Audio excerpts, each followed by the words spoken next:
Hello everyone, this side Siddharth. In previous video, there was some technical interruption in computer, but I'll try कि थोड़ा new surface है, new orientation use कर रहा हूँ. Technical problem हो सकती है but there won't be any compromise in your content. So पहले हम रिवाइज कर लेते हैं प्रीवियस वीडियो को. तो प्रीवियस वीडियो में हम क्या क्या पढ़े हैं. हम पढ़े हैं office order and demi official letter. ठीक है, ये सेकंड पार्ट है उसका.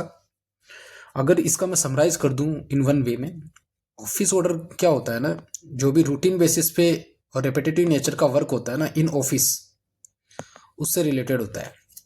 अब इसमें क्या होता है कि इन दिस क्या क्या हो सकता है. आपका ट्रांसफ़र हो सकता है कि एक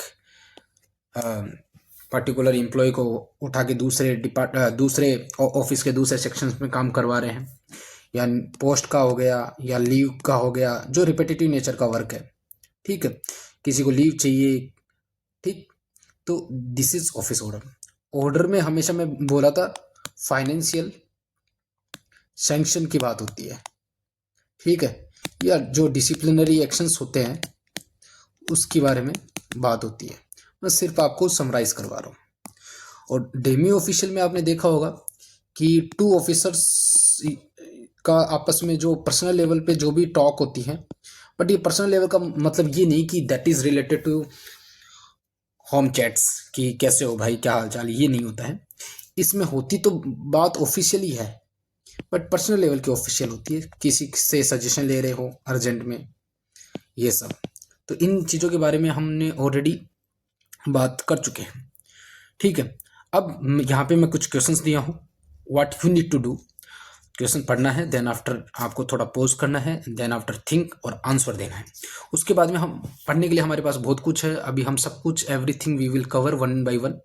बट बिफोर स्टार्टिंग दैट, जो मैंने आपको पढ़ा है वो अपने आप को, क्योंकि सबसे मेन चीज़ क्या है ना, how to identify which communication need to be drafted. Getting my point. तो first of one by one we will go, then after मैं देखना चाहता हूँ आपको समझ आया कि नहीं है. देखो क्वेश्चन क्या है. Sanctions of 4,50,000 towards procurement of computers for examination cell has been accorded by the competent authority. Draft the appropriate communications. 4.5 lakh रुपए कंप्यूटर को प्रोक्यूरमेंट करने के लिए फॉर एग्जामिनेशन सेल के लिए कंपिटेंट ऑथोरिटी ने सैंक्शन कर दिए. तो वो किस में बनेगा. तो इफ यू सी, थोड़ा आप अपनी तरफ से बताइए. चलो आपने सोच लिया होगा क्या बनेगा. तो इसमें सबको पता चल रहा होगा कि इसमें क्या बन रहा है, ऑर्डर बन रहा है. The reason behind it, the reason is there is a financial section by competent authority is involve. Is it. और ये क्या है, ये फाइनल है एंड बाइंडिंग है. ये मैटर करता है, फाइनल एंड बाइंडिंग है. अब देखो कोई इसमें ओम नहीं बनेगा, याद रखना. इसमें ऑर्डर क्यों बन रहा है, इन तीनों में देखे जाए, office order and demi official, इनमें तो आपको पता चल गया कि ऑर्डर बनेगा क्योंकि फाइनेंशियल सेक्शन है. लेकिन यहाँ पे ओवम भी बन सकता था, बट इसमें ओवम क्यों नहीं बनेगा, क्योंकि फाइनल हो गया है कि 4.5 लाख करना ही है भाई. ठीक है, so such matters are issued through in order. Now if we talk about the next question, that is internal posting of staff in various section due to reorganization of work in the administration branch has been decided. कि internal एक office है, उस office में अगर देखा जाए एक office है, उस ऑफिस में इंटरनल पोस्टिंग हो रही है वेरियस सेक्शंस में due to the reorganisation of work, काम का रीडिस्ट्रीब्यूशन हो रहा है. तो मैंने पहले बोला था इसमें क्या बनेगा, सीधा सीधा नजर आ रहा है, that will be your office order. Office order क्यों बनेगा, because it is a routine internal administrative arrangement. होता रहता है ना कि कभी काम का डिस्ट्रीब्यूशन होता है, and posting within the same office is being affected. That's why office order implements decisions. समझ आया. आपके क्वेश्चंस कितने सही होते हैं out of 8, then after we will discuss the draft. Now the next question is, मैं क्या बोल रहा हूँ, ये पढ़ने के बाद में आपको किसी चीज़ को जरूरत ही नहीं होगी. ठीक है, यहाँ से आपका कंसेप्ट क्लियर होगा. ग्रांट ऑफ अनलीव for 10 days to an upper division clerk has been approved by the competent authority. Draft the necessary communication. Hold करो, सोचो और बताओ क्या बनाएगा. आई होप आपने कर लिया होगा. तो इसमें भी अगेन ऑफिस ऑर्डर क्यों हुआ? जो लीव सैंक्शन होता है ना, leave sanction that is a routine internal administration work है, क्योंकि ग्रांट करना है. और अपर डिवीजन क्लर्क को ये तो हमेशा काम है. आज यूडीसी आया, कल एलडीसी ले लेगा, कल दूसरा यूडीसी ले लेगा. तो this is how this will come in office order. Actually it affects one employee inside the office और numbers of employees inside the office. So office orders are used for such cases.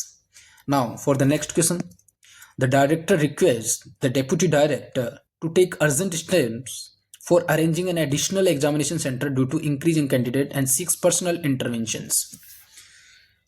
अगर इस question को ध्यान से देखोगे तो आपके director है, वो डेप्यूटी डायरेक्टर से यहाँ पे एक वर्ड है, क्या कौन कौन सा वर्ड है? Urgent steps first thing and personal intervention. मैं जब भी बोला था, जब पर्सनल इंटरवेंशन और अर्जेंट स्टेप्स की बात आएगी तो वहाँ पे हमेशा डेमी ऑफिशियल लेटर आएगा. दूसरा, यहाँ पे पर्सनल टॉक हो रही है. उन्होंने इनको बोला कि यार जल्दी से स्टेप्स उठाओ कि जो अलग से एग्जामिनेशन सेंटर्स बनाने के लिए, क्योंकि जो कैंडिडेट्स है उनके नंबर इंक्रीज हो गए हैं. तो यहाँ पे क्या बनेगा आपका? यहाँ पे बनेगा आपका demi official letter. I hope previous video देखने की वजह से आपका कंसेप्ट क्लियर हो रहा है. Now the next question is recovery of excess payment made to an employ has been ordered after inquiry. इसमें क्या बनेगा कि किसी एम्प्लॉय को एक्सेस पेमेंट दे दिया गया. अब उस एक्सेस पेमेंट का क्या करवा रहे हो आप? उसकी रिकवरी करवा रहे हो. ठीक है, तो इसमें आपको नहीं लग रहा कि फाइनेंशियल सेक्शन की बात हो रही है. और दूसरी चीज, this is a final decision after inquiry, क्योंकि पहले इंक्वायरी हुई है एंड उसके बाद में ये डिसीजन लिया गया है कि रिकवरी होना है. अदरवाइज यहाँ पे ओएम भी बन सकता था. ठीक है, फाइनेंशियल इफेक्ट हो रहा है एम्प्लॉय का, तो हमेशा किससे हो जाएगा? ऑर्डर से हो जाएगा. Now the next question is distribution of duties amongst clerks for conduct of MCR skill test is required. Again ये तो क्या काम आ गया? ऑफिस ऑर्डर का काम आ गया ना. ऑफिस ऑर्डर का काम कैसे हो गया? एक ऑफिस के अंदर यानी कि जो क्लर्क है उनको एमसीआरई की स्किल टेस्ट के लिए क्या करवाना है? उनका डिस्ट्रीब्यूशन ऑफ वर्क होगा. यानी कि मान लो एक एओ है, वो मतलब ऑर्डर करता है. सीधी बात है, जब भी ऑर्डर की बात आएगी, ऑर्डर करता है कि जितने भी डबल एओ है एम्स दिल्ली के, वो नेक्स्ट 6 महीने तक एमसीआरई के लिए स्पेसिफिकली काम करेंगे. तो ये इन्फॉर्मेशन जाएगी, कोई रेजुलेशन तो निकालेंगे नहीं या नोटिफिकेशन निकालेंगे नहीं. ये तो सिर्फ एक ऑफिस के अंदर की बात है. तो ऑफिस ऑर्डर के अकॉर्डिंग निकालेंगे कि भाई कल से जो भी एओ इस ऑफिस में आ रहे हैं ना, इस पर्टिकुलर फ्लोर पे आ रहे हैं, वो सेकंड फ्लोर पे जाएंगे recruitment of examination. Okay, now the next question is the joint secretary wants to personally approach a secretary to another public authority seeking cooperation for deputation of staff of MCRE skill test arrangement. तो ऐसे ही question आपको देखने को मिलेंगे अगर इन तीनों में से आएंगे. तो ये पर्सनल लेवल पे क्या कर रहे हैं? अगर इस क्वेश्चन को आप ध्यान से देखोगे हियर कि पर्सनली अप्रोच कर रहे हैं. Joint secretary wants to personally approach a secretary to another public authority seeking cooperation for deputation of staff of MCRE. तो ऑब्वियसली बात है ये किस में होगा? डेमी ऑफिशियल में होगा. क्यों होगा? क्योंकि इसमें पर्सनल अप्रोच हो रहा है and cooperation are sought between senior officer of different organizations. देखो ऑर्गेनाइजेशंस आर डिफरेंट बट इनके अंदर पर्सनल अप्रोच हो रहा है. तो ये लेटर के थ्रू नहीं जाएगा, ये डेमी ऑफिशियल लेटर के थ्रू जाएगा. समझ आ रहा है? जो मैं प्रीवियस वीडियो में कंसेप्ट बताया था, the difference between letter and demi official letter. Is it? Now the last question is temporary arrangement of charge during absence of an section officer for 2 weeks is required to be notified. Draft the suitable communications. इसमें भी क्या हो रहा है? Temporary charge arrangement हो रहा है, यानी कि जो इंटरनल टेम्पररी एडमिनिस्ट्रेटिव अरेंजमेंट हो रहा है, लेकिन ये विद इन ऑर्गेनाइजेशन है. Yes, organization. तो क्या बनेगा? ऑब्वियस सी बात है, आपका ऑफिस ऑर्डर बनेगा। तो आई होप आप लोगों का, जितने भी लोगों ने ये क्वेश्चंस देखे हैं, सभी लोगों के 8 के 8 क्वेश्चंस सही हुए हैं। अब हम जंप करते हैं मेन चीज पे। अब वन बाय वन हम डिस्कस करेंगे, एवरीथिंग वी विल डिस्कस। इसका मतलब ऑफिशियल, नॉन ऑफिशियल सब कुछ देखते हैं। तो सबसे पहले हम बात करते हैं कि क्वेश्चंस को पढ़ते हैं, then after we will discuss. देखो क्वेश्चन क्या है। The executive director AIIMS Delhi has noticed serious delay in submission of infrastructure readiness reports by the administrative wing for conduct of upcoming CRE skill test। Director ने ये notice किया कि जो upcoming CRE skill test का है ना, वो उसका इंफ्रास्ट्रक्चर का सबमिशन का जो कितना तैयार हो चुका है, उसकी रिपोर्ट्स अभी तक नहीं आई है, वो डिले हो रही है। The matter has become urgent as inspection team from the ministry of health family welfare are expected to shortly. और ये मैटर काफ़ी अर्जेंट हो चुका है, क्योंकि जो इंस्पेक्शन टीम है ministry of health and family welfare की, वो जल्दी ही आ जाएगी इंस्पेक्शन करने के लिए। The executive director wishes to personally approach to the joint secretary administration में बैठने वाले जॉइंट सेक्रेटरी को पर्सनली अप्रोच करते हैं। अब देखो यहाँ पे पर्सनली टोन आ रहा है, आपको समझ आ रहा है क्या आ रहा है? पर्सनली टोन नजर आ रहा है। यहाँ पे ये डायरेक्ट एग्जीक्यूटिव डायरेक्टर है और ये एडमिन के जो जॉइंट सेक्रेटरी है ना, उसको अप्रोच कर रहे हैं। तो किसके थ्रू करेंगे आपको पता चल रहा है, ये डीओ के थ्रू अप्रोच करेंगे, जिसको हम डेमी ऑफिशियल लेटर बोलते हैं। समझ आ रहा है? नाउ कहाँ का है वो? Ministry of health and family welfare requesting immediate intervention and cooperation so that the reports में बी एक्सपेडाइट। ये जो वर्ड है ना एक्सपेडाइट, ये हमेशा याद रखना। एक्सपेडाइट जब भी आएगा तो वहां पे आपका मान लो अर्जेंट वर्क से रिलेटेड होगा और आपका डीमी ऑफिशियल लेटर आएगा। And logistical arrangement finalised without further loss of time, ये जल्दी से जल्दी काम किया जाए। Draft the appropriate communication conveying concern urgency and request for personal assistant in the matter. अब इसमें एक चीज ध्यान देने वाली चीज है, मैं आपको प्रीवियस वीडियो में समझाया था अच्छे से। ये बनेगा डेमी ऑफिशियल लेटर, सबको पता चल गया है, ठीक है? इतना मैंने पढ़ा है, मुझे बिलीव है। अब मैं आपको वो दिखाता हूँ, क्या आपका डेमी ऑफिशियल लेटर का sample. Okay, now this is your demi official letter का सैंपल। अब यहाँ पे ध्यान देने वाली बात क्या है ना, बच्चों से क्या गलती होती है बेसिकली।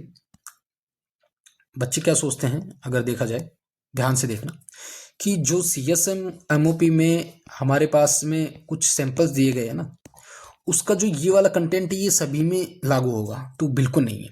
ये एक पर्टिकुलर मॉडल स्कीम के से रिलेटेड क्वेश्चन था।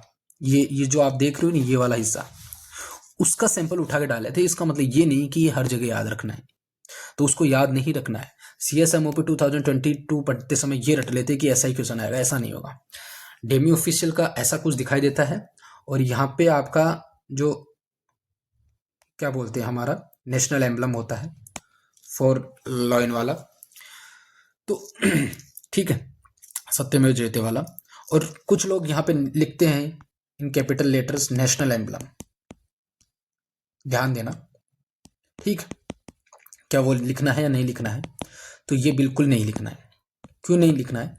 ये जो ऑलरेडी होता है ना नेशनल एम्बलम लिखा हुआ, ये लेटर हेड पर लिखा होता है, ठीक है, ये आप बना ही नहीं सकते। तो होता क्या है, जो UPSC या LDC के एग्जाम देने वाले लोग हैं ना, ये नेशनल एम्बलम लिख के आते हैं, जो कि गलत है, इंटायरली गलत है। क्योंकि आप तो ड्राफ्ट कर रहे हो, वो ड्राफ्ट फिर नेशनल एम्बलम पे, जैसे मैं आपको एफिडेविट का प्रोवाइड करवाता हूँ, लेकिन जो एफिडेविट 50 रुपीज़ के स्टाम्प पे होगा ना, तो उस पर फिर वो नोट बना रहेगा 50 रुपीज़ का, ठीक है। तो क्या आप जब एफिडेविट का ड्राफ्ट करते हो तो क्या वो नोट बनाते हो? नहीं बनाते हो। वो जब एफिडेविट के मेन पेपर पे जाएगा, जैसे वो लेटर हेड की तरह, तभी वो वहां पे दिखाई देगा। तो ये नेशनल एम्बलम है, ये यहाँ पे नजर नहीं आएगा। तो इसमें काफी बच्चों को कंफ्यूज होता है और वो लिख के आ जाते हैं, तो इंटायरली रॉन्ग है, मार्क्स कटेंगे आपके। तो नेशनल एम्बलम नहीं लिखना है ये, क्योंकि इसका ऑफिशियल तो नहीं कह सकते हैं। ये इस तरफ जिसको सेंड कर रहे हो वो हो गया, और यहाँ पे आपके डिपार्टमेंट का नाम हो गया, और यहाँ पे ऑफिसर्स का नाम हो गया जिसके साइंस होंगे, जिसकी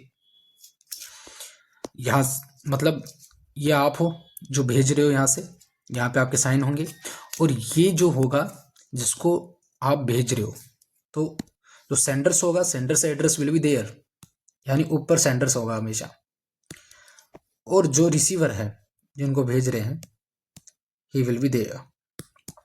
ठीक है। अब इसमें ध्यान देने वाली बात क्या है कि ये कंटेंट थोड़ा सा डिफर करेगा आपके ओरिजिनल से। अब ये पर्सनल है, इस वजह से माय डियर डियर श्री से स्टार्ट होगा। तो हम इस क्वेश्चंस को अपने लेवल से और एग्जाम में कैसे करना है उस पर चलते हैं। तो देखो, सबसे पहले ध्यान देने वाली बात क्या है कि आप इसमें खुद से अज्यूम करना है। तो मैंने यहाँ पे अज्यूम किया है कि मैं जो एग्जीक्यूटिव डायरेक्टर हूँ, मेरा नाम आर के शर्मा है। तो मैंने यहाँ लिखा सबसे पहले, यहाँ पे सेंडर से एड्रेस होगा। तो सेंडर से एड्रेस कौन है? Executive director. ठीक है, एग्जीक्यूटिव डायरेक्टर है जो किसको लिखेगा? जॉइंट सेक्रेटरी को लिखेगा। कहाँ के? आपके एडमिनिस्ट्रेशन डिपार्टमेंट के। ठीक है, एडमिन डिपार्टमेंट के। तो सबसे पहले मैंने हमेशा बोला है, अगर आप ग्रुप 3 का, हमेशा पहले नेम आता है डेजिग्नेशन से पहले, उसके बाद में कन्वेंशन होता है, डेजिग्नेशन आता है। डेजिग्नेशन के बाद में डिपार्टमेंट कौन सा है? तो डिपार्टमेंट आपका एम्स है। और डिपार्टमेंट कहाँ है? मिनिस्ट्री होगी तो मिनिस्ट्री लिख दो। जैसे यहाँ पे आप ministry of health and family welfare भी लिख सकते हो, लेकिन ज़रूरत नहीं है क्योंकि ministry of health and family welfare को तो आप भेज रहे हो। देन आपके टेलीफोन नंबर एंड देन आपके email number. Email number, telephone number किस तरह से लिखने हैं? We have already discussed in letter वाले चैप्टर में। अब उसके बाद में आपको क्या करना है? आपको स्पेस छोड़ना एक लाइन का। उसके बाद में यहाँ पे होगा डीमी ऑफिशियल नंबर। यहाँ पे फाइन नंबर नहीं होगी, डेमी ऑफिशियल नंबर होगा। लेकिन डेमी ऑफिशियल नंबर का जो कन्वेंशन होता है ना, सेम एज फाइन नंबर होता है। अब क्यों यहाँ पे फाइल नंबर क्यों नहीं होता है? क्योंकि ये इंटर डिपार्टमेंट इंट्रा डिपार्टमेंट होता है, इसकी अलग से फाइल मेंटेन होती है, वो एक्चुअली फाइल नहीं होती। जैसे मैं आपको बताऊं, जब आप ऑफिशियल ऑफिस ऑर्डर देखोगे ना, तो वहाँ उसको मेंटेन करने के लिए आपके डिपार्टमेंट में एक ऑफिस ऑर्डर की बड़ी सी फाइल होगी। उसमें जितने भी ऑफिस ऑर्डर्स आए हुए हैं, जैसे आपने नोटिस बोर्ड पे कुछ चिपका दिया, दूसरे दिन उस नोटिस बोर्ड से हटा के वो ऑफिस ऑर्डर के उसमें चले जाएंगे फॉर फ्यूचर रेफरेंस, इस ऑफिस में क्या क्या अरेंजमेंट हुए थे। ऐसे जो डेमी ऑफिशियल नंबर होते हैं ना, वो डिफरेंट होते हैं, उसके फाइल डिफरेंट वे में मेंटेन होती है। आजकल डिजिटलाइजेशन होती है तो सीधा सीधा सेम प्रोसेस फॉलो होगा। सेक्शंस नेम, जैसे ए का स्टेब्लिश ए हो गया, एच का मतलब हिंदी हो गया। ठीक है, और जैसे आप बात करो, डी का मतलब क्या हो गया? विजिलेंस। ठीक है, विजिलेंस डिपार्टमेंट हो गए।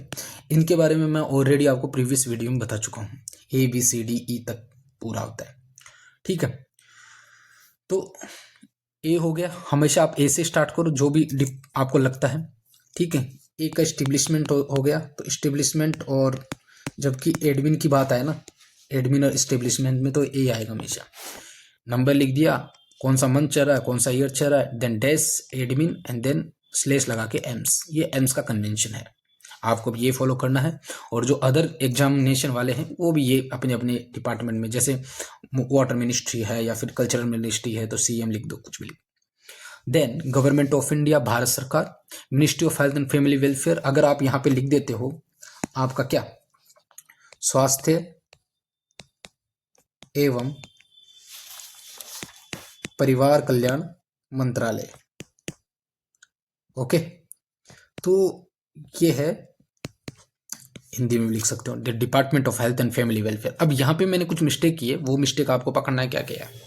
देखो, पहले डिपार्टमेंट का नाम होना चाहिए, देन मिनिस्ट्री का नाम होना चाहिए। Is it okay? Now again आपको फिर वन लाइन स्किप करना है। New Delhi, dated the 10th February, 2026। यहाँ पे याद रखना, आप कभी भी जो ऑफिस ऑर्डर होगा ना, उसका स्टाम्प पेज जो आपका लेटर हेड होगा ना, उसमें यहाँ पे मैंने पहले बोला था क्या होगा, आपका नेशनल एम्बलम होगा। जैसे मैं आपको दिखा दूं, ये रहा नेशनल एम्बलम, समझ रहे हो ना, सत्यमेव जयते से लेके, ठीक। और नेशनल एम्बलम होने की वजह से वो नेशनल एम्बलम इटसेल्फ एक्सप्लेन कि ये डीओ है, क्या है, डीओ है। और यहाँ पे आप डीओ नंबर डाल दिए। इस वजह से यहाँ पे कभी भी आपको यहाँ पे नहीं लिखना है कि demi official letter, demi official letter, ठीक है, कभी नहीं लिखना है, ठीक। सीधा आप स्टार डालोगे। स्टार का मतलब क्या है कि यहां से सेपरेशन स्टार्ट है, ठीक है, क्योंकि आप सिर्फ ड्राफ्ट कर रहे हो। ओके, देन यहां पे पर्सनल टोन होती है, इसलिए माय डियर श्री गुप्ता। श्री गुप्ता कौन है आपका, जो जॉइंट सेक्रेटरी है। अब यहां पे क्या लिखना है, ये कंटेंट क्या है। अब देखो यहां पे अलग है ना, जो मैं आपको ऊपर दिखाया था, यहाँ पे देखो जो आपके CSMOP में दिया गया है ना, यहाँ पे if you will see there, तो यहाँ पे तो ये है we propose to draw up a model scheme for. तो ये जो स्टार्टिंग और लास्ट वाला कैसे स्टार्ट होगा, इन सब के बारे में हम, तो ये कंटेंट वाली तीनों की बात है ना, एक साथ हम करेंगे यहाँ पे। देन हमेशा विद रिगार्ड्स, शॉर्ट में रखो विद रिगार्ड्स, कोमा जरूर आएगा यहाँ पे। यहाँ पे क्या लिखेंगे ना, यहाँ पे अभी आ रहा हूं मैं, एक्सप्लेन करूंगा कि इसमें क्या लिखा जाता है। बेसिकली तीनों का एक साथ लेंगे अपन, ठीक है, आपको एकदम योर सिंसियरली। यहाँ पे कभी भी फेथफुली मत लिखना आप, योर फेथफुली मत लगना, योवर्स फेथफुली मत लिखना, ठीक है, क्योंकि आप इसमें पर्सनल जिस इंसान को भेज रहे हो उस इंसान का नाम जानते हो ऑलरेडी, यू नो हिम। ये कोई ऐसे नहीं कि कोई मिनिस्ट्री ऑफ कहाँ का दूसरे को भेज रहे हैं, पता नहीं कौन रिसीव करेगा, ऐसा कुछ नहीं होता। आपका नाम डाल दिया RK शर्मा, और अब आप किसको भेज रहे हो बस इतना डाल दो, क्योंकि ऑलरेडी आपने आपके ईमेल नंबर यहाँ पे डाल चुके हो, टेलीफोन नंबर, ईमेल नंबर, आपका सिर्फ नाम डालना है। यहाँ पे बिल्कुल भी एक चीज याद रखना, डेमी ऑफिशियल में यहाँ पे आपका कभी भी ईमेल एड्रेस, ठीक है, या टेलीफोन नंबर, या आपकी जो डेजिग्नेशन है, जैसे अंडर सेक्रेटरी टू द, ये रट लो, मैं बार बार इसलिए लिखा रहा हूं कि जब आपको समझ नहीं आए क्या आएगा तो ये आएगा, गवर्नमेंट ऑफ इंडिया। ओके, अब जिसको भेज रहे हैं, किसको भेज रहे हैं, श्री गुप्ता को भेज रहे हैं यहाँ पे। ओके, फिर उसका जॉइंट सेक्रेटरी एडमिनिस्ट्रेशन का, उसकी मिनिस्ट्री का नाम लिख दिया, डिपार्टमेंट का नाम लिख दिया, डिपार्टमेंट पहले आएगा, मिनिस्ट्री देन न्यू दिल्ली।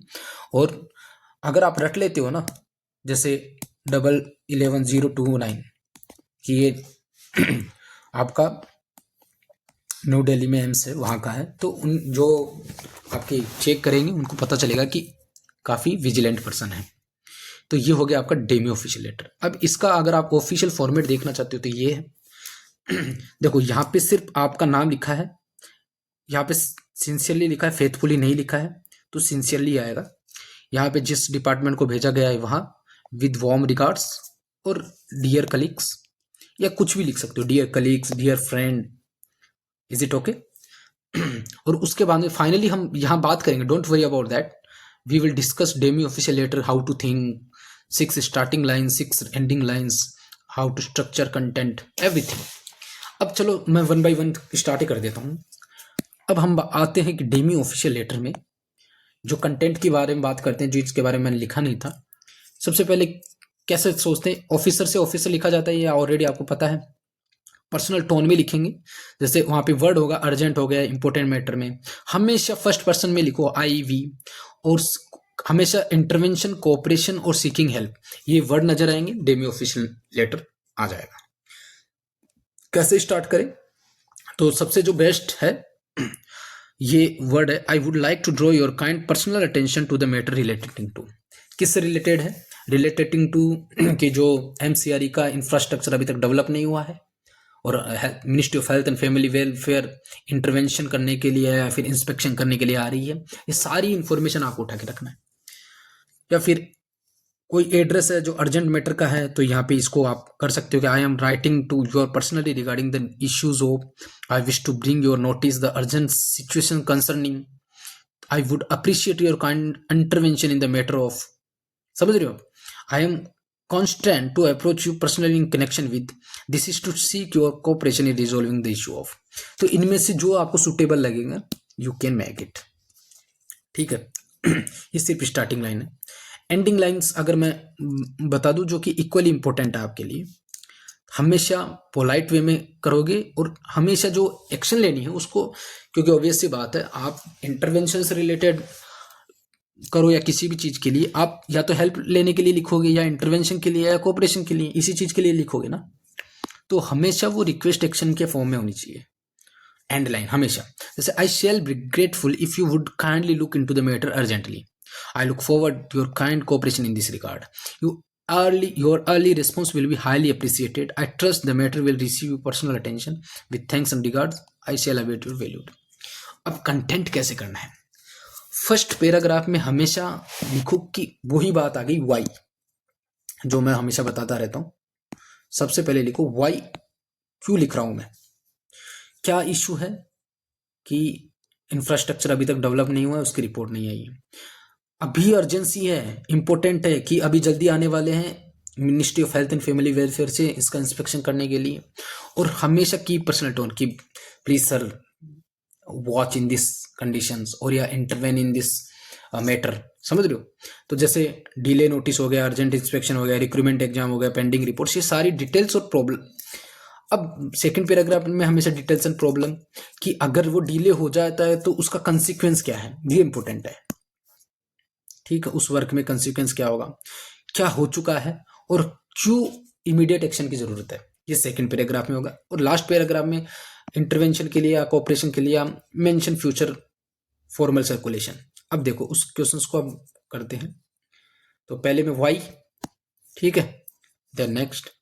अब देखो आपको स्टार्ट कैसे करना है, वही स्टार्टिंग लाइन जो मैंने वहां पे प्रोवाइड किया था. I would to like your kind personal attention. अब पर्सनल अटेंशन टू व्हाट, अब वही अपने क्वेश्चंस पे जाएंगे. The executive has notice serious delay in submission of infrastructure readiness reports by the administrative wing of conduct upcoming CRE skill test. The matter has become urgent as inspection team from the Ministry of Health and Family Welfare are expected to shortly. वही चीज लिखनी है. The delay in receipt on infrastructure readiness reports from certain administrative units in connection with the conduct of forthcoming CRE skill test. वो का उठा के आपने यहाँ पे चिपकाया है. Nothing else, nothing special. दूसरे में क्या प्रॉब्लम्स क्या है और उसके क्या कंसिक्वेंसेस है. तो as inspection team from the ministry are expected shortly, अभी जल्दी आ रहे हैं. तो timely finalization of venue arrangement, man power deployment and logistic preparedness has become extremely urgent. और उसमें अर्जेंट दिखाओ. ठीक है, कि आप बता दो कि इंस्पेक्शन वाली टीम जल्दी आ रही है तो इसलिए हमें वेन्यू का अरेंजमेंट करना जरूरी है. जैसे अभी अभी अगर आप देखोगे तो अदर जो पोस्ट है उनका तो आ चुका है, लेकिन जो पोस्ट नंबर 2, 3 इनके स्किल टेस्ट का अभी तक आया नहीं है वेन्यू. रीजन क्या है, दूसरी एग्जाम आ रही है और उस जो एग्जाम है वो कोइंसाइड करेगी किसके साथ में, आपकी ये स्किल टेस्ट वाले डे के वजह से. समझ रहे हो. तो इस वजह से सेक्टर 64 और जैसे आदर्श परीक्षा केंद्र है वहां पे इतने लोगों का अरेंजमेंट नहीं हो पाएगा. इस वजह से जल्दी से जल्दी आपको इंस्पेक्शन मतलब फाइनलाइज करना है वेन्यू. ठीक है, तो वही चीज है, ये पूछ सकते हैं सेम क्वेश्चंस. मुझे ऐसा फील हुआ तो मैंने क्वेश्चन डिजाइन किया. फिर एनी, अब उसका कंसिक्वेंट क्या होगा, any further delay may adversely affect the schedule programme and reflect poorly on our preparedness. हो गया कंसिक्वेंस. लास्ट वाली, I shall therefore be grateful, आ गया.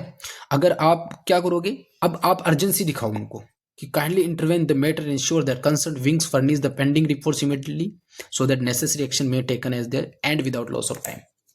ठीक है. अब देखो एक बीच में एक और बात मेरे को याद आ गई. काफी स्टूडेंट्स मुझे कमेंट करते हैं कि भैया जो कंटेंट है वो कैसे लिखे, क्योंकि अगर कंटेंट नहीं दिया गया हमारी इंग्लिश थोड़ी कमजोर है. जिस दिन आपकी एग्जाम होगी ना उसके एक दिन पहले 2 से 3 आवर्स का आपको मैं लाइव क्लास चला दूंगा. अगर आप ट्रेन में जर्नी कर रहे होंगे या फ्लाइट से जा रहे होंगे या जैसे भी फ्लाइट के बाद में या फिर बस के थ्रू, तो वो आप 2 से 3 घंटे की लाइव क्लास में आपको मैं बता दूंगा कि कंटेंट डिजाइन कैसे करते हैं. कि अगर आपको कुछ भी नहीं आ रहा है तो वो लिख दोगे, that will be the enough. और 100% श्योर कि आउट ऑफ 15 आपके 13 तक मार्क्स आ जाएंगे अगर आप फॉर्मेट को इस तरह से फॉलो कर रहे हो और उस कंटेंट को लिख के आ जा देते हो भी। ठीक है, वो ताज़ा ताज़ा दिमाग में रहेगा कि किस तरह से सोचा जाता है, कैसे लिखेंगे। 10, अब आप बता दो कि किस तरह से किया जाएगा वो। ठीक है, तो आप लिख सकते हो we intend to circulate the consolidated proposal formally to all concerned department in the due course after incorporating with regards। लिखा गया, तो ये हो गया आपका demi official letter. Now the next question is consequent upon reorganization of work in the establishment branch of AIIMS Bhubaneswar. अभी अभी हुआ था तो मैं एम्स भुवनेश्वर की वहां से उठा लिया, सेम क्वेश्चन नहीं, ऑलरेडी मैं बता दिया कि establishment branch of AIIMS Bhubaneswar में रीऑर्गेनाइजेशन की वजह से जो कॉम्पिटेंट अथॉरिटी है हैज डिसाइडेड, उसने क्या किया है कि reallocate duties amongst clerical staff and shift Shri R K Verma UDC from the recruitment cell to the leave section with immediate effects. कि इस्टेब्लिशमेंट ब्रांच जो एम्स भुवनेश्वर की है उसमें रीऑर्गेनाइजेशन होने की वजह से कॉम्पिटेंट अथॉरिटी ने ये डिसाइड किया है कि जो आर के वर्मा है, जो क्या है आपका यूडीसी साहब है, आज से वो रिक्रूटमेंट सेल से लीव सेक्शन में काम करेंगे विद इमीडिएट इफेक्ट्स। फर्दर जो श्रीमती पी नायर है, जो असिस्टेंट सेक्शन ऑफिसर है, is directed to supervise the work of both section until the further orders, necessary circulation among all concern sections and officer is required draft the appropriate communication. क्या बनेगा बताओ। देखो मैं बोला था एक तो पहली चीज क्या आ गई इसमें, इमीडिएट इफेक्ट। ठीक है, इमीडिएट इफेक्ट डेमी ऑफिशियल में भी आता है। और दूसरी चीज है रीऑर्गेनाइजेशन, किसके अंदर हो रहा है, ऑफिस के अंदर ही हो रहा है। ठीक है, तो क्या बनेगा, सबको पता चल रहा है ये ऑफिस ऑर्डर बनेगा, ये order office order. Now if you see, मैंने यहाँ पे ऑफिस ऑर्डर का आपको प्रोवाइड करवा के रखा है फॉर्मेट्स। ओके, तो पहले उस ऑफिस ऑर्डर के फॉर्मेट्स को देखेंगे।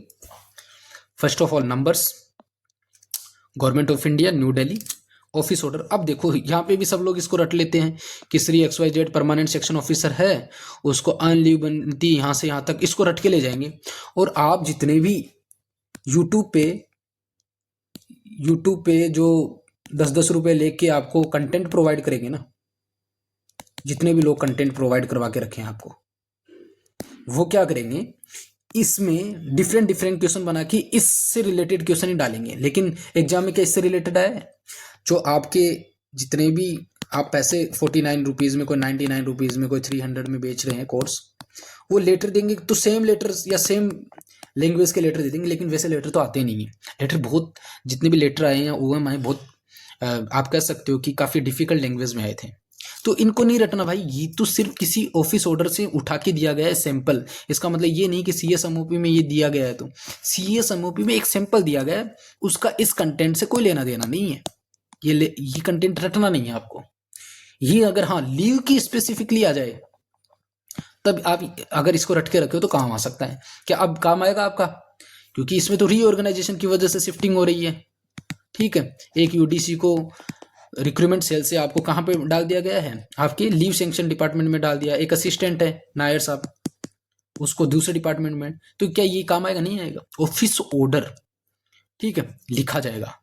क्यों लिखा जाएगा, क्योंकि इसका मैं आपको ओरिजिनल दिखाऊंगा तो इसका कोई लेटर हेड में ऑलरेडी कुछ भी नहीं लिखा हुआ है ऑफिस ऑर्डर जैसा, तो you have to mention it. और उसके बाद में स्टार्स, फिर साइन करोगे और यहाँ पे आपको मेंशन करना पड़ेगा आपका डेजिग्नेशन। क्यों, क्या आपने डीओ की तरह यहाँ पे अपना जो डेजिग्नेशन मेंशन किया, नहीं किया। ठीक है, क्योंकि आप इश्यू कर रहे हो तो आप हायर लेवल के ऑफिसर होंगे। और इसमें हमेशा कॉपी फॉरवर्ड होगी। कॉपी फॉरवर्ड क्यों होगी, कि मान लो कि जो यूडीसी साहब है, आपने अपने नोटिस बोर्ड पे लगा दिया। नोटिस बोर्ड के अलावा आप ये कॉपी एक जो यूडीसी साहब को ट्रांसफर किया जा रहा है उसको भेजोगे। जो असिस्टेंट थी नैयर साहब, उसको करे हो तो वो तो करेंगे। एक हमेशा मैं हमेशा बोलता आया हूं कि ऑफिस ऑर्डर में एक ऑफिस ऑर्डर फाइल होती है। ठीक है, उस ऑफिस ऑर्डर की फाइल में भी लगाना जरूरी है। अब ये पर्टिकुलर क्वेश्चन किससे रिलेटेड था, लीव से रिलेटेड था। तो लीव सैलरी मिलेगी तो ये कैशियर के पास भी जाएंगे और जितने भी सेक्शन कंसर्न है और जो XYZ सेक्शन ऑफिसर है उसको भेजा जाएगा। तो कॉपी हमेशा इसमें फॉरवर्ड होगी। डेमी ऑफिशियल में क्यों नहीं होती? डेमी ऑफिशियल में सबको पता है भाई कि जो आपका एग्जीक्यूटिव डायरेक्टर है ना, जो क्वेश्चन आया था अपने, वो किसको भेज रहा है? जॉइंट सेक्रेटरी को भेज रहा है, दैट्स इट। उसके अलावा किसी को भेज रहा है क्या, या किसी को? क्योंकि वहां पे साफ साफ लिख रहा है डियर मिस्टर गुप्ता, और वो गुप्ता इसका मतलब ये नहीं कि सारे पूरे डिपार्टमेंट को दिखाता फिरेगा कि देखो भाई एग्जीक्यूटिव डायरेक्टर ने मेरा नाम डाला है। तो कॉपी फॉरवर्ड करने की जरूरत ही नहीं है, जिसको भेज रहे हैं उसको भेज दिया, दैट्स इट। लेकिन इसमें एक तो आपने क्या किया ऑफिस ऑर्डर में, एक तो आपने ऑफिस में नोटिस लगाया है, देन आफ्टर जिसको मतलब ट्रांसफर करें उनको पता तो होना चाहिए एक ऑफिस के अंदर। तो अब आते हैं अपन क्वेश्चन पे। सबसे पहले आपने नंबर डाल दिया, ये फाइन नंबर है। फाइन नंबर कैसे लिखना है ये रट लो, इस्टेब्लिशमेंट सेक्शन का पार्ट है। तो A3402/12/2026 इस्टेब्लिशमेंट एम्स, बार बार नहीं समझाऊंगा कैसे लिखा गया है। हमेशा याद रखना एक लाइन का गैप होना चाहिए। गवर्नमेंट ऑफ इंडिया, भारत सरकार, ministry of health and family welfare, ठीक है। अगेन स्वास्थ्य एंड परिवार मंत्रालय, all India institute medical science. देन आप क्या करोगे यहाँ पे, अगेन पहले डिपार्टमेंटल और देन मिनिस्ट्री। याद रखना मैं डेलिबरेटली लिखा हूं ये, ताकि आप लोग इसको ध्यान से देखो भाई। एक्टिव लर्निंग बहुत मैटर करती है, getting my point. Active learning का ध्यान देना।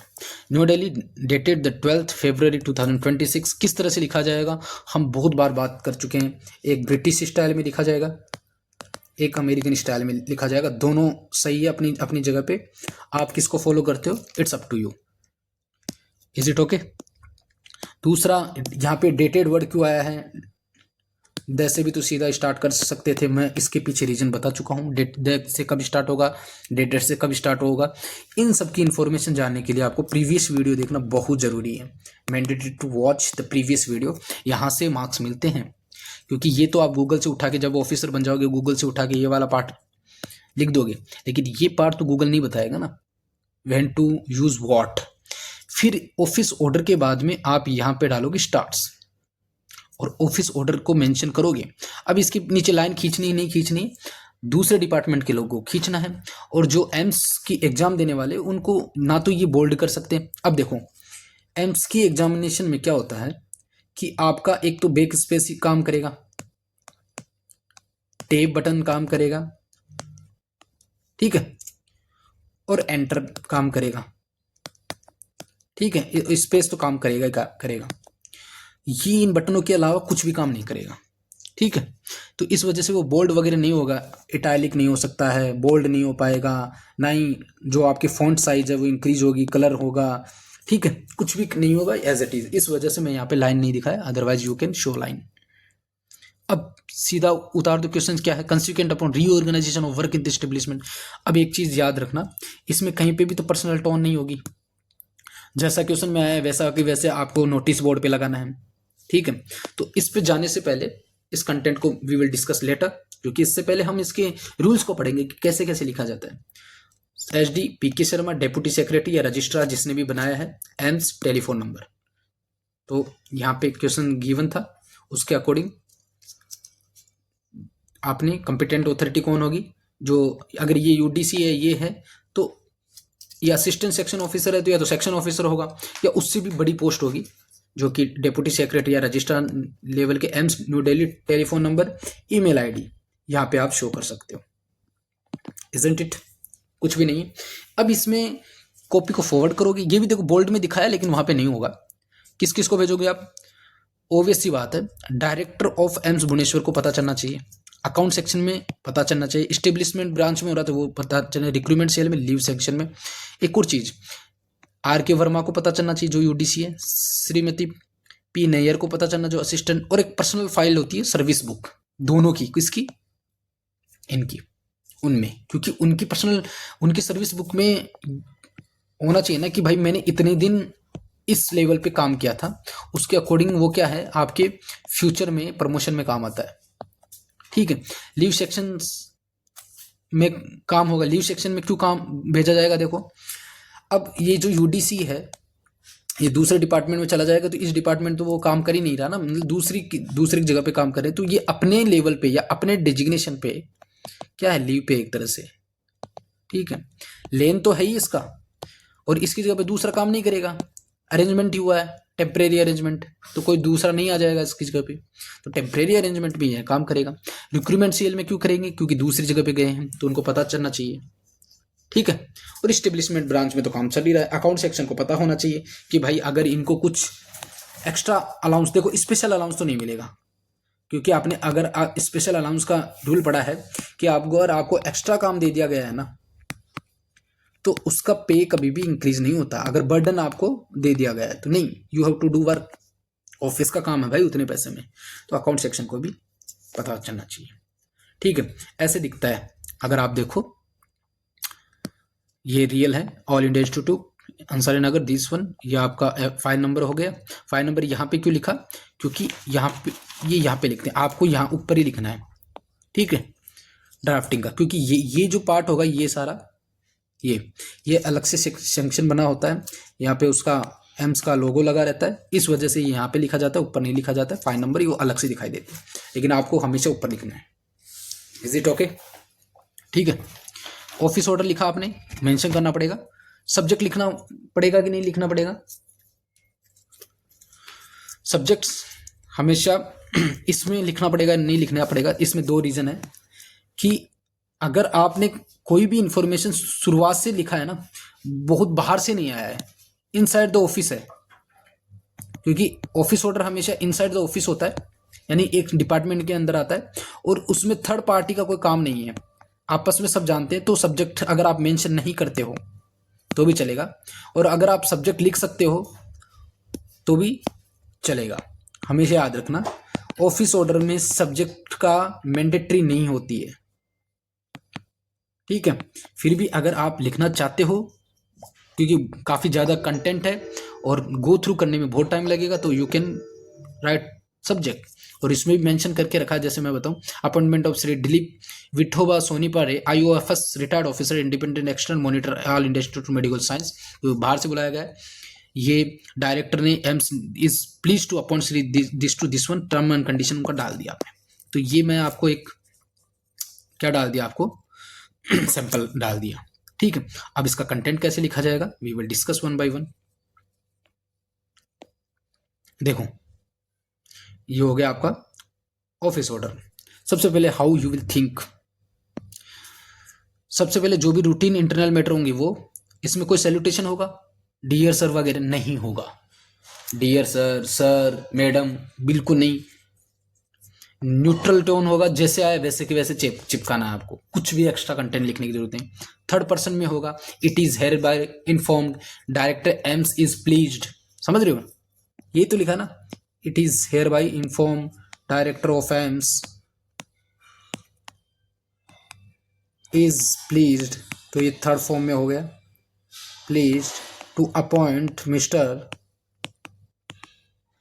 Mister ABC as a assistant director और जो भी deputy director, then start straight with decision, जो भी डिसीजन है सीधा पुट करो। हमेशा मैं पहले बोला कि अगर आपको समझ नहीं आ रहा है कैसे स्टार्ट करें, ये रट लो, the competent authority has decided that, और जैसे जैसे जो क्वेश्चन है सीधा उतार के लिखियो कि consequent upon reorganisation of work it has been decided that, ये आ गया, it has been decided that, ये वाला ये, या फिर in partial modification of earlier orders it is hereby order that with immediate effects the following arrangement are hereby made it, the following posting transfer is order with immediate effects, Shrimati this one is hereby granted posted assign, granted leave posted this point this one, तो ये leave वाला भी मैंने आपको डाल दिया। Ending line हमेशा क्या होगा कि वो हमेशा अप्रूवल के बाद में आएगा, क्या मैंने पहले बोला था, ऑफिस ऑर्डर हमेशा अप्रूवल होने के बाद में ही फ्रेम होके या ड्राफ्ट होके आता है, तो ऑब्वियस सी बात है, the issue with the approval of the competent authority, समझ रहे हो ना, ये कंपिटेंट ऑथोरिटी के अप्रूवल के बाद में इश्यू है, ठीक। These arrangements shall remain in the force until further orders, ये जो भी अरेंजमेंट है, जो मिस्टर XYZ ऑफिसर को हम UDC से अगर असिस्टेंट की पोस्ट पे लगाए हैं तो ये फर्दर ऑर्डर नहीं आएगा, तब तक वो एज ए काम करता रहेगा अगर उससे रिलेटेड कोई क्वेश्चन आ जाए। This come into effect immediately. मान लो कि कल से आपकी जो CGHS है, ठीक है, मान लो CGHS की अभी 250 रुपये फीस चल रही है, then it will start from 500 rupees. Okay, तो ये this come into effects immediately. Necessary entries may be made in the service records, कि कुछ मतलब आपके सर्विस रिकॉर्ड्स है और उसमें कुछ इंफॉर्मेशन न्यू ऐड करनी है, then you can add it. All concern are requested to note for compliance, this has to approval of the director और रजिस्ट्रार। ठीक है, ये किसका अप्रूवल है? डायरेक्टर रजिस्ट्रार का। तो आप यहाँ पे लिख दो क्या इन्फॉर्मेशन थी वो ऐसे एज इट इज डाल दो। ये रहा consequence upon reorganisation of work establishment branch of AIIMS Bhubaneswar. ऐसे की ऐसे है भाई, कुछ भी चेंज नहीं है। Consequence upon reorganisation of work establishment branch of AIIMS Bhubaneswar, the competent authority has decided to reallocate duties among the clerical and shifted to R.K. Verma UDC। इसमें उसमें कोई डिफरेंस नहीं, थोड़ा सा। The competent authority has decided that Shri R.K. Verma upper division clerk is hereby shifted from decrement cell to the leave sanction. हो गया। दूसरी line में मैं पहले हमेशा बोला हूं, कभी भी पहले पैराग्राफ में नहीं डालते हैं, फिर आप इंडेंट डाल सकते हो, टेप प्रेस करोगे। फर्दर जो श्रीमती आपकी P. Nair assistant section officer है, वो क्या करेगी, जितने भी सेक्शंस है दोनों का फर्दर ऑर्डर्स तक उसको सुपरवाइज करेगी। ठीक है, इस काम को। This issue with approval of director AIIMS Bhubaneswar, बस इतना ही करना है। हो गया। तीसरी लाइन डाल दी। फिर P.K. Mishra deputy director, nothing else. Office order में कुछ भी नहीं करना होता है, जो क्वेश्चन है पूरा का पूरा लिख दो ऐसे कि ऐसे, और 2 से 3 मतलब पैराग्राफ में बांट दो। कुछ भी नहीं, स्ट्रेट ऑर्डर होगा।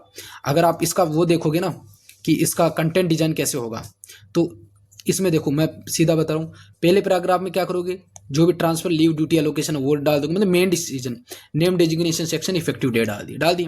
दूसरे पैराग्राफ में टेम्परेरी चार्ज किसको दिया गया है या कौन सुपरवाइज करेगा, क्या कंडीशन है वो डाल दिया, और लास्ट में अप्रूवल सेंटेंस डाल दिया कि दिस अप्रूवल या this approve with the order of, और this has approval from the director of AIIMS Bhubaneswar. This is how. Now we will go for next question. और उसके बाद में अभी आप पेशेंस रखो, उसके बाद में हम बहुत अच्छी चीजों के बारे में डिस्कस करेंगे। ठीक है, everything we will discuss. So the next question is your regarding to this one. देखो क्वेश्चन क्या है, after the examination of proposal submitted by the examination cell AIIMS Jodhpur, the competent authority has accorded sanctions for expenditure amounting to 12,75,000 rupees towards hiring of external computer laboratories for conduct of skill test under CRE 2026। AIIMS Jodhpur ने जो proposal submit किया था AIIMS Jodhpur के द्वारा, तो competent authority है उनके sanctions या फिर उन्होंने डिसाइड किया कि 12,75,000 रुपये एक्सटर्नल कंप्यूटर लेबोरेटरीज को हायर करने में लगाना पड़ेगा CRE 2026 के लिए। In a separate case final order है also been approved imposing penalty of withholding of 1 increment for 2 years without cumulative effect on an employ after completion of disciplinary proceeding. और एक सेपरेट केस में क्या हुआ है कि final order also been approved हुआ है कि increment of 2 years without cumulative effects, यानी कि ये माइनर पेनल्टी में चला जाएगा, मेजर पेनल्टी में नहीं जाएगा। ठीक है। Necessary instruction for implementation and endorsement to finance vigilance and concern officer are to be issued, यानी कि copy will be forwarded. Draft the appropriate communication covering this decisions. Now देखो we will discuss one by one.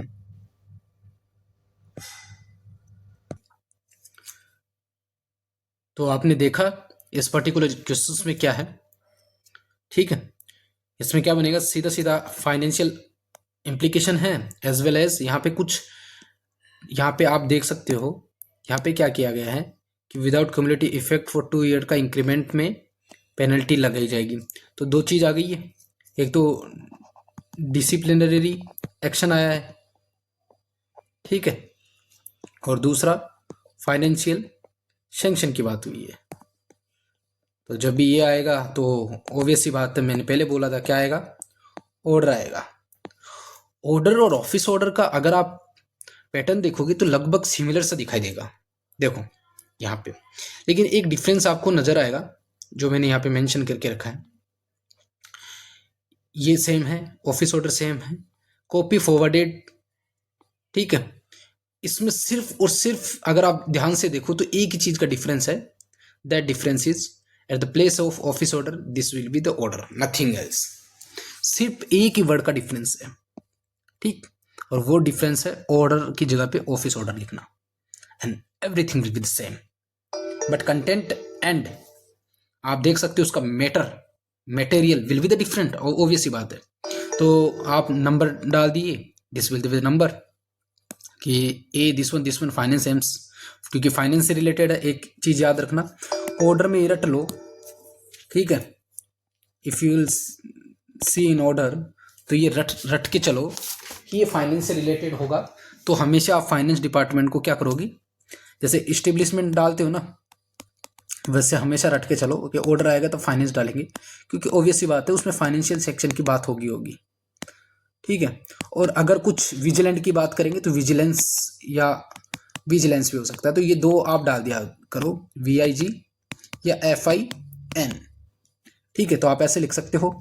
अगर number की बात बताऊं तो किस तरह से लिख सकते हो, आप लिख सकते हो ए कुछ भी लिख दो 28/4/01/01/2026, ठीक है। Then days fin and AIIMS, that will be also. और विजिलेंस डिपार्टमेंट है जो डिसिप्लिनरी अथॉरिटी बैठी है, ठीक है। विजिलेंस क्लियरेंस से रिलेटेड होगी, डिसिप्लिनरी एक्शन से रिलेटेड होगी, ये सारी चीजें इसमें आ जाएगी। Then again you can start like this, government of India, Bharat सरकार, ministry of health and family welfare, then all India institute of medical science, new Delhi, dated, यहाँ पे आप डेटेड जरूर डालना, I have forget to mention, ठीक है। ये मैं बार बार भूल जाता हूँ, या फिर मैंने ऐसे किया होगा न्यू दिल्ली के बाद में डाल के 15 जनवरी, फिर ये ऊपर आ गया होगा। देन स्टार डालोगे, ऑर्डर्स, ऑर्डर के नीचे लाइन आप खींच नहीं सकते वहां पे, क्योंकि अंडरस्कोर नहीं होता वहां, ठीक है। ना ही आपको इटालियन फॉन्ट में लिख सकते आप, ना ही आपके फॉन्ट की साइज इंक्रीज कर सकते हो या डिक्रीज कर सकते हो, nothing. You can only use space, enter, back space, as well as your tab. These 4 key will work. Is it okay? Now अब चलो ऐसे क्वेश्चंस उठाओ।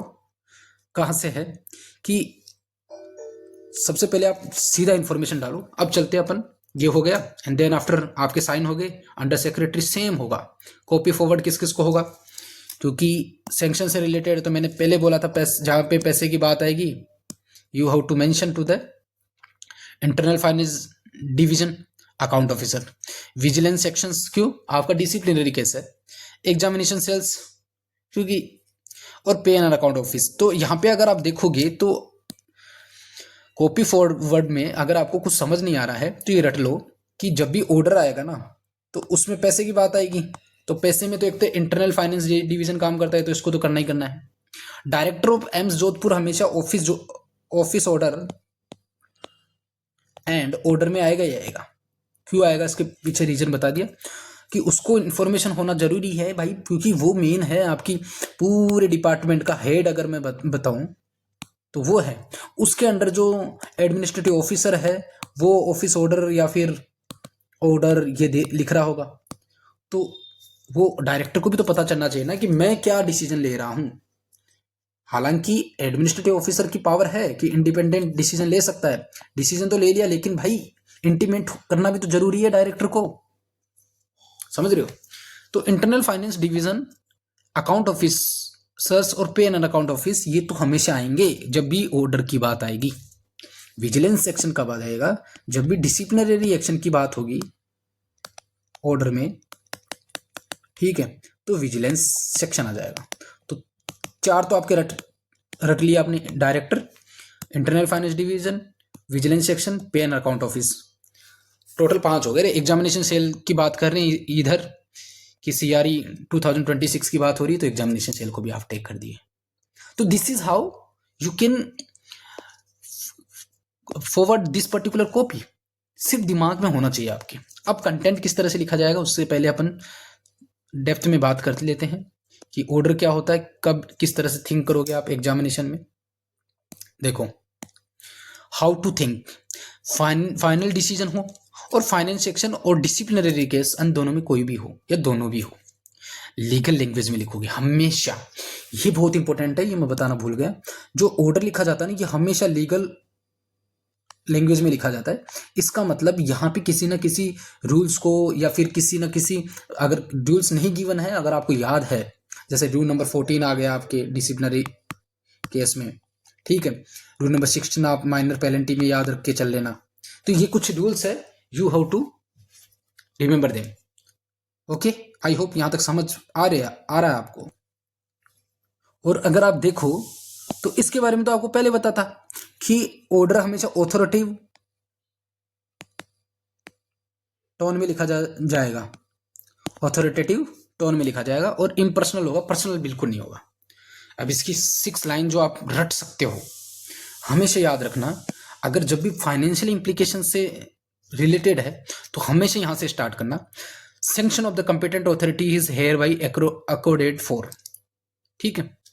दूसरी चीज, the president is please to accord sanctions for. अब ये कहां से उठाया मैंने? ये उठाया आपके जो मैं ड्राफ्ट सीएसएमओपी से उठाया था ना, जो आपको मैं दिखाया था कि एज ए सैंपल। तो वहां से अगर आप ऑर्डर का देखोगे ना आप, तो देखो यहाँ पे sanctions of the president is accorded under rule number 10 of delegation of financial power to write off unrecoverable loss of 5,000 rupees being to value of. मान लो कि ये चेयर की वैल्यू है यहाँ पे, अगर मान लो कि 2-3 चेयर टूट गई है तो उसके लिए आपको रिकवरेबल लॉस को क्या करना है, इसको आप वे ऑफ कर रहे हो। तो चेयर हो गई, यहाँ पे डाल दो कंप्यूटर हो गई, इनके 5,000 रुपये का नुकसान हो गया, तो इसको प्रेसिडेंट माफ कर रहा है, ठीक है, रूल नंबर 10 के अंडर, ठीक। You are writing off. तो ये सिर्फ इसका मतलब ये बिल्कुल नहीं था कि ये ऐसा एक क्वेश्चन आएगा सभी में, समझ रहे हो ना। ये एक पार्ट है सिर्फ ऑर्डर का। तो इसलिए सारे बच्चे ना लास्ट ईयर ये रट के जा रहे कि भैया यार ये रट के चला, अरे भैया ऐसे नहीं होता, ठीक है। इतना आसान कुछ भी नहीं होता कि एक ऑर्डर रट के चले गए। तो ये this is only the part where you are waiving off, और आप कह सकते हो कि राइटिंग ऑफ, ठीक है, सम मनी। तो ये प्रेसिडेंट के हुक्म के अकॉर्डिंग होती है। होता क्या है, गवर्नमेंट डिपार्टमेंट में किसी चीज का अगर नुकसान हो जाता है ना, अगर आप मेरी बुक्स को पढ़ोगे जीएफआर में, तो मैं वहां पे लिख के रखा हूं कि 50,000 तक जैसे फायर लग गई तो कितने रुपए तक माफ हो सकते हैं। वो किसके अकॉर्डिंग, वो इसको कौन डेलीगेट करता है, इस पावर को प्रेसिडेंट करता है, ठीक है। किसी जगह पे 20,000 रुपये होते हैं, कभी कभी 1,50,000 रुपये भी वेव ऑफ होते हैं। उस कौन सी कंडीशन में होते हैं, जीएफआर अगर आपने पढ़ा होगा तो पता होगा, मेरी बुक में एक्सप्लिसिटली मेंशन है। तो लगभग ऐसे 20 से 30 चीजें होती है जो राइटिंग ऑफ में भी आती है, जीएफआर के अलग अलग अकाउंट में भी होती है। जैसे ग्रांट वाले पार्ट में पढ़ोगे ना आप, ग्रांट मिलता है गवर्नमेंट में, तो ग्रांट अगर आप चुका नहीं पाते हो, तो इंटरेस्ट नहीं दे पाते हो, तो क्या रीजन होता है, एवरीथिंग हैव एक्सप्लेन्ड। अगर सिर्फ ऑर्डर देना हो तो इट इज ऑर्डर दैट, और it is hereby ordered that, या फिर किस चीज का अप्रूवल मिल गया कि approval is hereby granted for the writing off this particular money. Final orders are hereby issued imposing the penalty of 20,000 rupees to all the employees who vandalize these particular things or vandalize the computers of office due to the strike। समझ रहे हो, कुछ भी question हो सकता है। In exercise of the power conferred under, या फिर आपने कुछ डिसीजन लिया है, या आप यू आर डायरेक्टर या फिर आप एडमिनिस्ट्रेटिव ऑफिसर, और आप ये पावर लिए हो कि जितने भी लोग आए हैं उनको कुछ एक हमारे मतलब पैसा देने के लिए कुछ स्कीम लाई गई है, आपको उसमें इन्वेस्ट करना पड़ेगा या थोड़ा चंदा देना पड़ेगा। हालांकि ये कंडक्ट रूल के अंदर नहीं आती, ठीक है। लेवल ए का पर्सन बी और सी से चंदा लेने के लिए पैसा नहीं मांग सकता अगर आप कंडक्ट रूल पढ़ोगे। लेकिन सेम लेवल के लोगों को दे सकते हैं। It is hereby order that you have to invest in this particular schemes for your family. बस। और ये पावर कहाँ से आ रही है? It is exercise of the power conferred under the director of AIIMS. It is hereby order, तो AO भी दे सकता है। 6 एंडिंग लाइंस की मैं बात करूं, मैं 6 एंडिंग लाइंस डाला हूं, तो उसमें हमेशा ये रट लो, this order takes effect immediately. हमेशा ये ऑर्डर आज से ही चालू है। अगर आपको कुछ समझ नहीं आ रहा तो ये ऑर्डर आज से। The expenditure shall be debited to the appropriate head of account.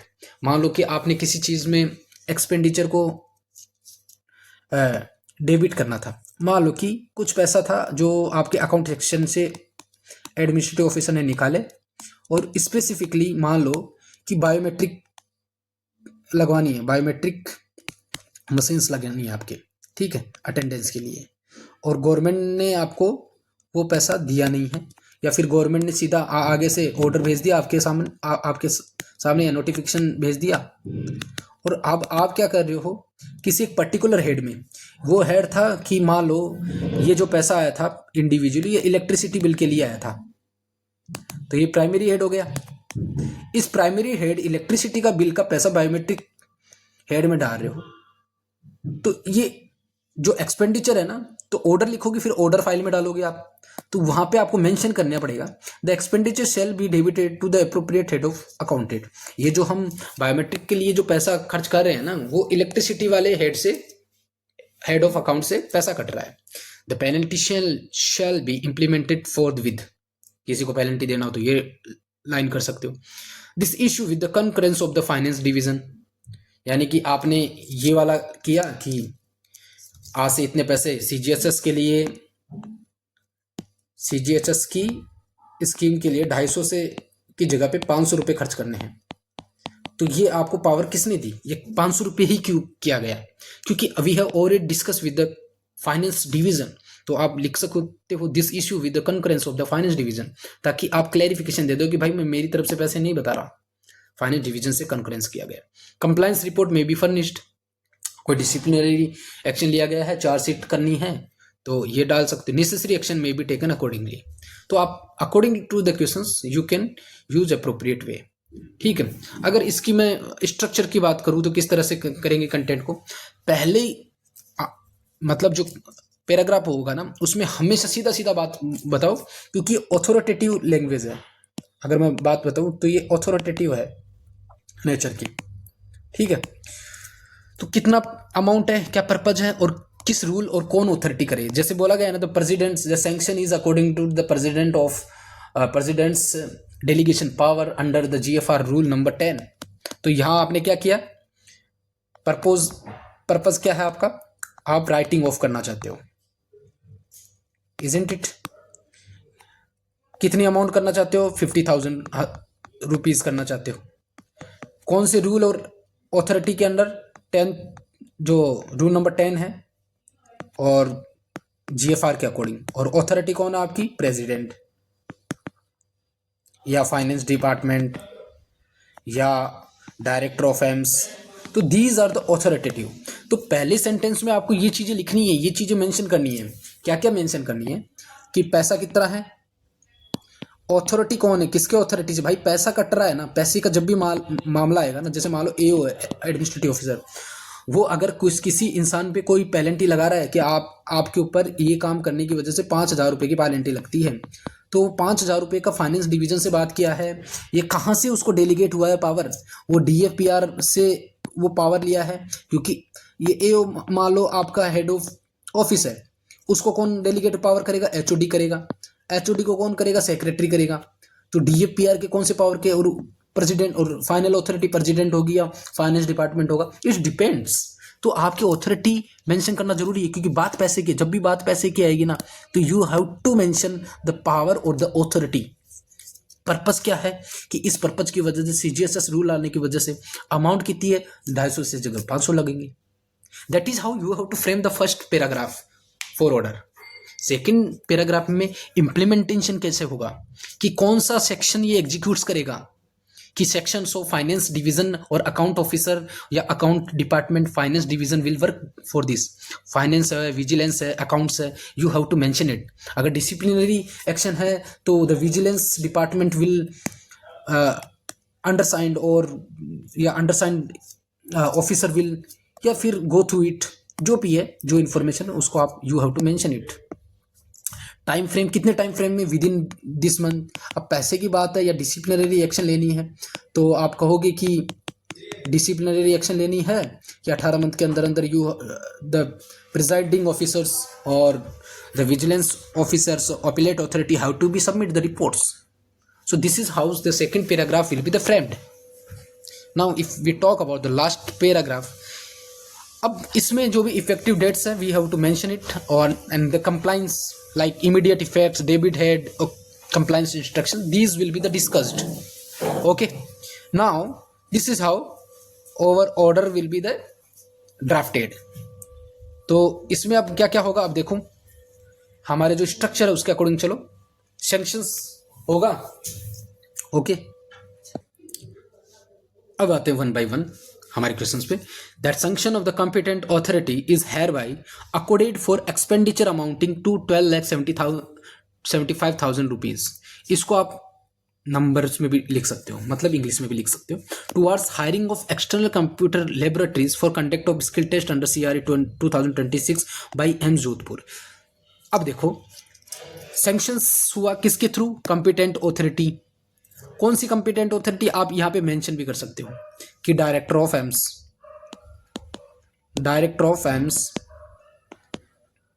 Is hereby accorded for expenditure amount. ठीक है, कितने रुपए हो गए मेंशन हो गए, किस पर्पज से हुए कि स्किल टेस्ट की हायरिंग के लिए एक्सटर्नल कंप्यूटर लेबोरेटरीज बनानी है। ठीक है, अब किस तरह से, अगर हेड ऑफ अकाउंट में जितना पैसा फंड है उसके अप्रोप्रिएट, उसके according, subjected to availability of funds under the appropriate head of account. ठीक है, ये आपने एक चीज में तीनों जो हमने फर्स्ट सेकंड इसी क्वेश्चन में एक और इन्फॉर्मेशन की हुई है। अगर सेफ रेट मतलब एक साथ दो ऑर्डर निकाले हैं, एक ऑर्डर में हमने सारी इन्फॉर्मेशन दे दी है। ठीक है, आप अगर मेंशन करना चाहो तो सारी इन्फॉर्मेशन, इसके अलावा ये भी कर सकते हो। क्या क्या देखो, अगर मैं बताऊं, अमाउंट हो गया, पर्पज क्या था कि आपको एग्जामिनेशन जो रिक्रूटमेंट स्किल टेस्ट के लिए लेनी है तो कंप्यूटर लेबोरेटरीज को एक्सपेंड करनी है। रूल अथॉरिटी कौन सी कर रही है, रूल नंबर अगर आपको याद है तो मेंशन कर दो, इसमें कोई रूल की जरूरत नहीं थी। ठीक है, सेकंड पैराग्राफ में क्या करोगे, विच सेक्शन एग्जीक्यूट, अगर फाइनेंस डिवीजन है या फिर जो subjected to availability of the fund, finance vigilance किसको दिया था, अकाउंट को, और टाइम फ्रेम इस टाइम फ्रेम में दे दिया गया है। दूसरा इसी एक इस सेम क्वेश्चंस में दूसरा सेपरेट केस भी है। इन सेपरेट केस अगेन वही कौन सी अथॉरिटी इंपोज करेगी, finals orders imposing the penalty of withholding of 1 increment for 2 years without cumulative effect of Shri Rakesh Sharma assistant section officer are hereby issued after completion of disciplinary proceeding under the CCA rule. ठीक है, आपने क्या किया, यहां से सीधा सीधा question किया, in separate case the final order है एज इट इज उठा के रख दिया। लेकिन उसका एक रूल्स होता है, पहले आप ये पहले रीजन बताओ कि क्या है पेनल्टी लगाने। ठीक है, आपने पेनल्टी लगा दिया। ठीक है, किस पेनल्टी क्या होगी, 2 साल तक विदाउट कम्युलेटिव इफेक्ट से उसका इंक्रीमेंट रोक दिया जाएगा। किसका होगा, असिस्टेंट सेक्शन ऑफिसर का होगा, और किसके थ्रू होगा, through the rule number this one. तो ये रूल्स है, you have to follow this pattern and then final line आपको लिखना है, the above sanctions and penalty shall be implemented immediately by the concern sections. जो कि आपकी डेट लास्ट मैंने बताया था, हमेशा लास्ट में आप क्या करोगे, डेट मेंशन कर दोगे। तो आपको डेट नहीं दी गई है तो immediately word will be the best one, कि ये जो जितने भी सैंक्शंस और पेनल्टी लगाई गई है ना वो इमीडिएटली इंप्लीमेंट करना पड़ेगा। किसको, कंसर्न सेक्शन को। हो गया, आपका नाम लिख दिया, under secretary to the government of India, telephone number copy forwarded to what, ये मैं ऑलरेडी डिस्कस कर चुका हूँ। अब ये हो गए हमारे ऑफिस ऑर्डर और डेमी ऑफिशियल लेटर। अब जो सबसे इंपॉर्टेंट बात हो रही है ना वो क्या है, अब क्वेश्चंस करते हैं। अब काफी कंफ्यूजिंग क्वेश्चंस है, इसमें सब कुछ ही आ जाएगा। अब देखो आपका असली मजा अब से स्टार्ट होगा। अगर आप देख रहे हो इतनी देर से तो thank you for watching this video. अब देखो क्वेश्चन क्या है, The administration section of AIIMS Delhi is required to inform the nursing superintendent that 3 staff nurses are being relieved from ward number 2 and posted to the emergency department with the immediate effect due to shortage of staff. Drop the appropriate communication. समझा देता हूँ क्या बोल रहा है, ये बोल रहा है। अब देखो पहले क्वेश्चन समझा देता हूँ, उसके बाद में आपको खुद को पहले सोचना, देन मैं आपको सोचने का जरिया चेंज करूंगा। ये बोल रहा है कि एम्स दिल्ली का जो एडमिनिस्ट्रेशन सेक्शन है ना, यहाँ पे ध्यान देने वाली चीज है। मैं अगर इसको हाईलाइट कर रहा हूँ तो इसका मतलब समझना, ये इंपॉर्टेंट है। एम्स दिल्ली का एडमिनिस्ट्रेशन सेक्शन है, वो नर्सिंग सुपरिटेंडेंट को इन्फॉर्म करने की जरूरत है कि जो 3 staff nurses are being relieved from ward number 2 और उनको इमरजेंसी डिपार्टमेंट में इमीडिएट इफेक्ट के से वहां पे पोस्ट किया जाए, क्योंकि वहां पे स्टाफ की शॉर्टेज है। Draft the appropriate communication. अब बताओ क्या बनना चाहिए, सोचो। तो आपने सोचा, आपके दिमाग में 3-4 चीज आ गई है कि अगर ये एग्जाम में आ जाता तो इसमें तो सर हमें लग रहा है ये लेटर जैसा कुछ नजर आ रहा है। बिल्कुल हो सकता है, क्या पता सर ये ऑफिस ऑर्डर भी तो हो सकता है, हो सकता है। अब ये एडमिनिस्ट्रेशन सेक्शन नर्सिंग सुपरिटेंडेंट को लिख रहा है तो सर क्या डेमी ऑफिशियल नहीं हो सकता? डेमी ऑफिशियल लेटर, क्योंकि इसमें भी तो आपने देखा है इमरजेंसी डिपार्टमेंट में भेजना है और जल्दबाजी कर रहे हैं ये, ठीक है। Immediate effect due to the shortage of immediate word है। और सर ये क्या ऑफिस मेमोरेंडम नहीं हो सकता? साफ साफ नजर आ रहा है सर 3 स्टाफ को आपको क्या करना है, नोटिफिकेशन एंड रेजुलेशन तो नहीं होगा। सबसे पहले बात करते क्यों नहीं होगा। देखो कैसे वहां पे पता करना है। जब भी नोटिफिकेशन या रेजुलेशन की बात आएगी ना आपके डिपार्टमेंट में, हमेशा try to understand these things. तो पहले अपने आप से क्वेश्चन करो, क्या कहीं पे भी एक्ट और रूल्स की जिक्र हुई है? Is it under the any act और रूल्स? अगर यस तो नोटिफिकेशन आएगा, अगर नो तो रेजुलेशन नहीं आएगा। नोटिफिकेशन और रेजुलेशन जब भी आएगा ना तो गेजेट ऑफ इंडिया की बात तो वहां पे होगी। और गेजेट ऑफ इंडिया में कोई चीज पब्लिश करना है तो वाइड पब्लिसिटी के लिए किया जाएगा ना। तो एक बात बताओ, यहाँ पे कहीं पे भी वाइड पब्लिसिटी की जरूरत है क्या? हमें क्या मतलब है कि एम्स दिल्ली ने नर्सिंग सुपरिटेंडेंट को बोला है कि 3 नर्सों को दूसरे डिपार्टमेंट डाल दो, बाहर के लोगों को सुनना जरूरी है, या कोई रूल्स में चेंज होंगे, क्या कमेटी बिठानी पड़ेगी कि नहीं? तो नोटिफिकेशन रेजुलेशन तो होगा ही होगा नहीं। अब बात करते हैं लेटर की, ठीक है। अब बात करते हैं सबसे पहले डेमी ऑफिशियल लेटर की। डेमी ऑफिशियल लेटर में हमेशा याद रखो, मैं बोला था हमेशा पर्सन्स होंगे, 2 पर्सन्स, ऑफिशियल्स, ऑफिसर्स। इधर तो चलो नर्सिंग सुपरिटेंडेंट ऑफिसर है, लेकिन एडमिनिस्ट्रेशन सेक्शन ऑफिसर है क्या? एक चीज याद रखना, लेटर हो क्या सकता है, देखो एक डिपार्टमेंट से सिंगल पर्सन के पास जा सकता है, ठीक है, फॉर सीकिंग इंफॉर्मेशन, लेकिन ये पर्सन टू पर्सन जाएगा। डेमी ऑफिशियल हमेशा पर्सन टू पर्सन जाएगा, या तो उनकी डेजिग्नेशन लिख दी जाए सीधी सीधी, लेकिन किसी डिपार्टमेंट से पर्सनल को नहीं जाएगा। लेटर क्या पर्सन टू पर्सन जा सकता है? सोचना और मुझे बताना, ठीक है। तो पर्सन टू पर्सन तो नहीं है क्योंकि एडमिनिस्ट्रेशन सेक्शन है, और यहां पे लेटर है एडमिनिस्ट्रेशन टू पर्सन। अब बात करते हैं ऑफिस ऑर्डर की, ठीक है। ऑफिस ऑर्डर में क्या होता है पहले सोचो, यहां पे अच्छी तरीके से सोचना पड़ेगा आपको। सोच लिए? अब देखो इस क्वेश्चन में क्या हो रहा है कि स्टाफ आर बीइंग शिफ्टेड। जो स्टाफ है आपका वो शिफ्ट हो रहा है फ्रॉम इमरजेंसी डिपार्टमेंट में फ्रॉम वार्ड नंबर 2। पहली चीज, क्या ये रूटीन एडमिनिस्ट्रेटिव का अरेंजमेंट है? आप कहोगे बिल्कुल रूटीन एडमिनिस्ट्रेटिव का काम है, ओके। दूसरी चीज बात करते हैं, क्या यह जितने एम्प्लॉई है वो विद इन सेम इंस्टीट्यूशन है? बिल्कुल है। तो ये क्या जस्ट इंफॉर्मेशन है या एक इंप्लीमेंटिंग डिसीजन है? आप कहोगे सर कि इंप्लीमेंटिंग डिसीजन है, this is your implementing decision, कि आपको इंप्लीमेंट करना है। अब बात करते हैं लेटर में क्या होता है। लेटर में क्या क्या होता है, देखो हमेशा सीकिंग अप्रूवल होती है, कोई चीज को अप्रूवल को पूछ रहे हैं, या सिर्फ we are asking for information. देखो सोचने का तरीका बता रहा हूं मैं आपको कैसे सोचना है वहां, ठीक है। या टू ऑफिस के बीच में करस्पॉन्डेंस हो, या इंटर डिपार्टमेंटल डिस्कशन हो, ठीक है। यहां अब डेमी ऑफिशियल लेटर नहीं होगा, ये भी कट हो गया। ऑफिस ओएम होगा।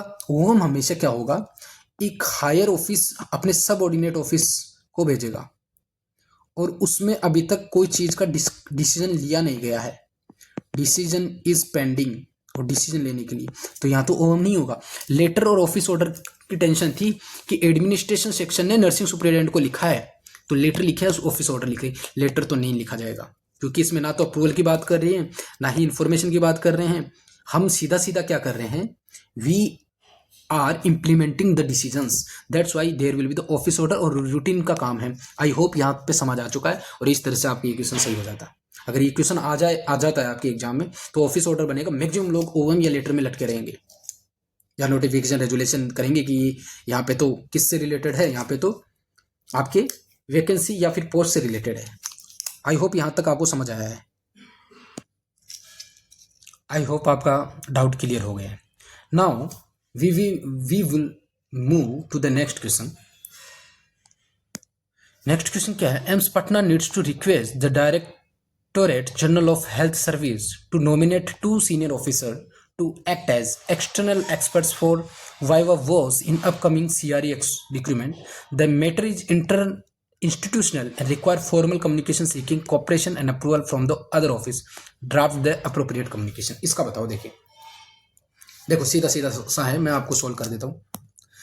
मेन चीज है इंटर इंस्टीट्यूशनल वर्ड आ गया, आपको समझ आ गया। एम्स पटना किसको लिख रहा है, दूसरे डिपार्टमेंट को लिख रहा है, डायरेक्टर जनरल ऑफ हेल्थ को, तो सीधा सीधा होगा ये लेटर बनेगा, 100% बनेगा। क्या एम्स पटना अपने सबऑर्डिनेट को लिख रहा है, सबऑर्डिनेट ऑफिसर या अटैच ऑफिस को, ऑफिस को लिख रहा है कि अपने डिपार्टमेंट के ऑफिस को लिख रहा है कि नहीं, तो ये ओएम नहीं होगा। क्या ये हमेशा का काम है ये सब कि सीआरई एक्स का वाई वर्क आएगा और सेम ऑफिस में लिख रहा है, नहीं लिख रहा है भाई। ये एम्स पटना और director of general of health service अलग अलग ऑफिस है, अपने ऑफिस के नहीं आ रहा है तो ये ऑफिस ऑर्डर भी नहीं होगा। क्या फाइनेंशियल इंप्लीकेशन हो रहा है, नहीं हो रहा तो ये ऑर्डर भी नहीं होगा। क्या अब एम्स पटना कोई इंसान है, नहीं है, तो डेमी ऑफिशियल लेटर भी नहीं होगा।